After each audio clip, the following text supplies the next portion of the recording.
ఓం నమ శివాయ. శివాయ గురవే నమ. మీ వ్యాపారంలో లాభాలు రావడం లేదా అన్నీ నష్టాలు వస్తున్నాయా? జన ఆకర్షణ లేక ఇబ్బంది పడుతున్నారా?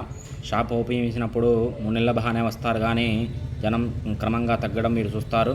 ఎందుకంటే మనం ఏదైనా షాప్ మొదలుపెట్టినప్పుడు వివిధ వాళ్ళు వస్తూ ఉంటారు, అప్పుడు మహిళ వాళ్ళు కూడా వస్తూ ఉంటారు. అలాంటప్పుడు మనం ఏం చేయాలంటే పట్టిక అనేది ఎదురుగా పెట్టుకోండి, మీ షాప్ ఎదురుగా పెట్టండి. ఇంకోటి, ప్రతి అమావాస్యకి గుమ్మడికాయ అనేది చూసుకోండి, బాగుందా లేదా అని చూసుకోండి. కుళ్ళిపోతే అమావాస్య ముందే తీసేసి అమావాస్య అయిపోయిన తర్వాత ఆంజనేయ స్వామి గుళ్ళో పూజ చేసి అమావాస్య అయిపోయిన తర్వాత కట్టండి. ఇది చాలా మంచిదండి. మీ వ్యాపారంలో లాభాలు అనేది రావడం చూస్తారు. జన ఆకర్షణ రావడం కూడా మీరు క్రమంగా గమనిస్తారు.